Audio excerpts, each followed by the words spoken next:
Hey everyone, this is Deadhand, and I'm going to go ahead and record a few training tutorials today for everyone on how to beat Teleglitch, the Diamore Edition. Currently I play the version on Steam, and I've accumulated about 70 hours, so although I may not be the best Teleglitch player in the world, I've definitely put some time into it. Out of all the people who own it, only 2% of them have actually beaten the game, and there are 10 levels. I think that's crazy. It's a very difficult game. It's very hard. You know, you got to focus. But I want to see if I can help you guys out and see what we can do. So first off, I want to show you what it looks like when you have a bunch of the default options on. So first off, you'll see that this is very, very close. There's a thing called adaptive zoom. Also, you'll notice that there are lights flickering and it's really dark and ominous. It's very neat in its approach to, there we go, it opened up. It's very neat in its approach to being like a scary survival kind of game. You're in space. So as you see, you know, you got some shadows. It looks all neat. So the other option you can get is rotate view, which as you'll see as we go down this corridor, it spins things around. And to me, that is also really wonky. Oh no. Just clear those guys out real quick, with our stabbing motion. So, like I said, you go down the corridor, it spins one way, it spins the other one. To me, it's just very difficult to control yourself that much, and this is actually one of the easier ones. Sometimes when you go down, it'll completely reframe the shot and move you all the way around. So what I like to do, good gracious, I already don't like that again. I turned that off pretty much as soon as I realized that it was in the options. So now, let's go ahead and walk back all the way through here. And now I'm going to turn all those options off and show you guys what it looks like how I normally play it, which is way, way easier. This is so close, I don't even understand. So let's go ahead and change the options. And there we are. Okay, so as you can see, we're very, very pulled back here. We're at a certain angle. It's a little wonky, I understand. But we're at a certain angle, and it's going to stay that angle the whole time. So we're going to walk straight down here, or I guess diagonally down. It's not going to move at all. It's not going to freak out when we go around this corner.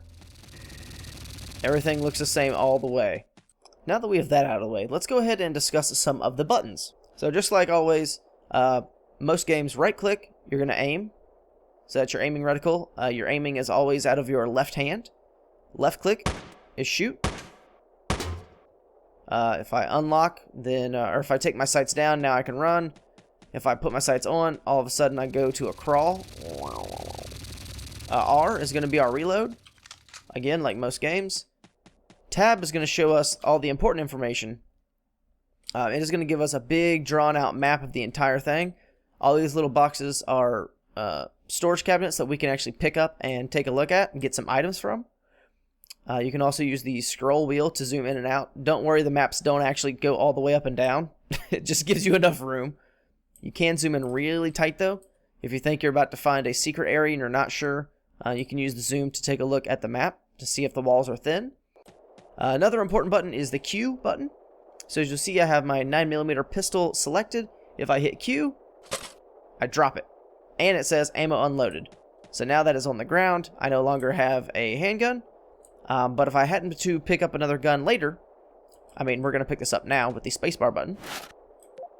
And we're going to hit R to reload it because we took all the ammo out, like it said. If we do start to find some ammo later, because we will start to run into humans on level 3, if we kill them, we happen to get lucky and they drop some guns, we can pick it up, we can hit Q, boom, and we'll drop it on the ground, taking the ammo and leaving precious space in our inventory.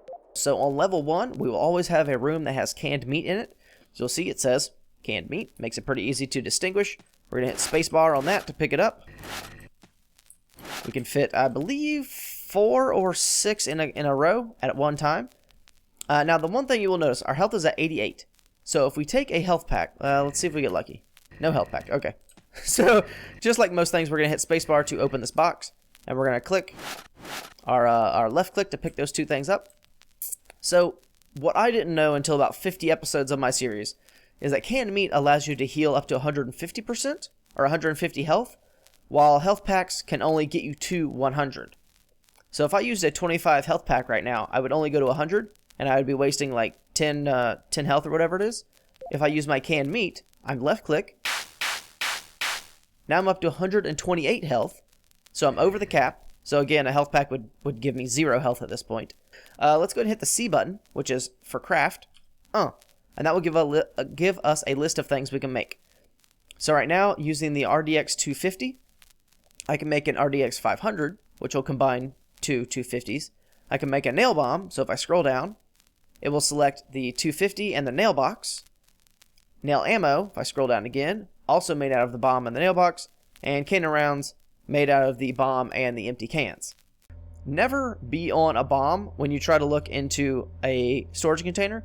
I've blown myself up that way, because if I left click, let's do it with a bomb. If I go to pick up the box, I left click to pick something up, but for some reason I click outside the box, I'm going to drop a bomb. That's going to kill me. So, always be on your handgun. So click, oh, another nail box. We're going to select those, and we'll go ahead and make another nail bomb. Like I said, we'll go ahead and make some room in our inventory. Boom. Nail bombs stack. We took away our nail box, so now we have some more room. Okay, so we found a really good room. We've got 6 bad guys just kind of dicking around with us here. So, 2 things I want to show. For one, we're going to drop a bomb as soon as they make that break. See how they get in one tiny clump? All dead. All exploded by bad guys.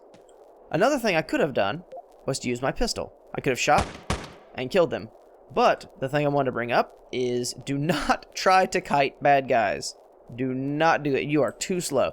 So kiting, by the way, is when you're the kite. You are the main piece, and then you're gonna run backwards. Well, let's go ahead and show it how it's gonna be. Run backwards while the bad guys swing behind you like the tail of a kite. That's useful in lots of games, but as you'll notice, if I'm running, I'm pretty quick. Not too shabby.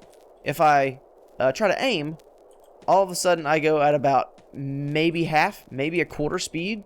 Like, I'm severely slower. So it's never good to try and kite an enemy. Another thing new players find out very quickly, once they run into it by accident, are these things.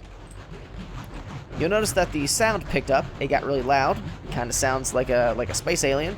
So if you touch it, which we're not going to, if we touch it, we just straight up die. If we happen to get a bad guy to run into it, he will also straight up die. Always be warned. Here's another tip off the top. This game does not have any sound or any music. It does not have any music. I'm gonna stay still for just a second. Just take a listen. Yeah, the only thing you hear is the Teleglitch in the adjacent room. So, if you're running around, all of a sudden you hear, oh, you know there's a Teleglitch coming up soon. Maybe you shouldn't haul ass around a corner like an idiot. And now we have found the teleporter. So this is the end of each level. It will have a teleporter. Usually there's one. Sometimes there are 2. This one has level 2 has a part B to it, which is a kind of a different, like an alternate route. So also if we hit tab, that's what it looks like on the map. It's a big white circle. And if we're coming up, if we're coming up close to it, we can see the gray on the sides of the walls, the white door, and we can start, well, we have another Teleglitch, but we can start to hear it. That generator going. That means you are really close to a teleporter.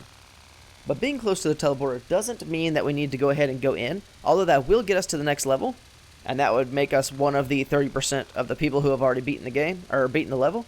If we hit tab, we'll see that, for one, we have a red door over here. That means we did not go through that door. We'll see that we have another red door we didn't go through. We'll see that we have a brown circle, which is a storage container we did not pick up. So let's go ahead and check one of the rooms. So this is a red door. We did not go here. We already found the teleporter. So if we left, we would not get whatever is in this next room. I'm really hoping there's something good in this next room. Hey, there we go. Look at that. That's exactly how it works. So we found if you're a fan of my series, you know I call the shotgun a catfish. Don't know why, just happens. So I'm going to show something in level 2 real quick, but we can go ahead and check this. Just like the boxes, we can hit space, and we get right teleporter. So this is from the character's perspective. The right teleporter, plankton farm, abandoned sector. Left, military biology sector. Goody, so I found the enemy I was looking for. This is a much bigger zombie than the ones that we were looking around before. So they take a lot more hits. They will take either 6 handgun, which again, as you can see, well, you can kind of kite them. They're a little, they take big circles, but there are some other bad guys on this level which will run directly at you. So they will take either 6 hits, 6 stabs, or if I can get close with a shotgun, as you know, shotguns have a spread, so if I shoot from here, I get a little bit, not much. If I get him up close, I can hit him so much that he falls down, and 2 shots, he is usually dead. And that is how you use the shotgun. So I found the last thing I wanted to show you on level 2. These are the blast doors. As you will see, big, giant orange doors. Little terminal up front, a little orange space. You can come up to it, you can hit spacebar, doesn't do anything.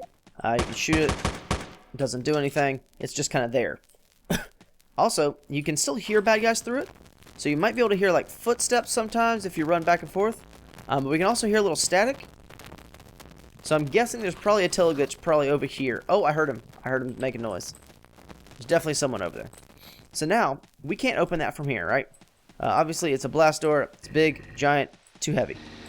So what we're going to do is we're going to go down to, as it says on the map, the manual gate control room. So there are blast doors on level 2, 3, I think 8 and 9, or maybe 7 and 9, something like that. And they're all set up a little bit differently, but this is the only one that is guarded by giant tubes. As you'll see, we're going to have hordes of enemies run out after us. So we're going to go ahead and get our shotgun. We're going to make sure that we are reloaded. When we hit this, we're going to haul ass through that door. That big door on the other side is going to open, and there are going to be bad guys coming from here, and bad guys coming from up there. So we're going to hit with a spacebar and run. Run! That's the big guy. So we're going to go up towards, blast doors open. Whoop, didn't mean to take a turn there. So those guys will chase you. See if I can run into any. Yep, there we go. So there were 2 guys behind the door. You can see they are now here, and the door is now open, and I was right, there is a Teleglitch. So we'll go ahead and make some short work of these guys with the bomb. Boom, shakalaka. Oh, one of them got away. Oh, 2 of them got away. Boom. Again, be up close for a shotgun, and most pellets will hit it, and you'll be good to go. And just to illustrate my point from earlier, I'm missing 2 health. I'm at 98 out of 100. If I take a health pack, I only go to 100. If I take a canned meat, I go above 100. So I'm going to go ahead and get into the teleporter to level 3, which is only something about 10% of people who own Teleglitch have ever done. So I will be doing a pro tips video a little bit later that will explain all these stuff about boss rooms, stuff about certain weapons, certain ways to fight off enemies, and talking about the differences between armored and unarmored enemies. Just a whole plethora of stuff over there. But really, I think these tips I laid out today can get you at least halfway through the game. So I hope you guys enjoyed it, and I will see you all later. Peace.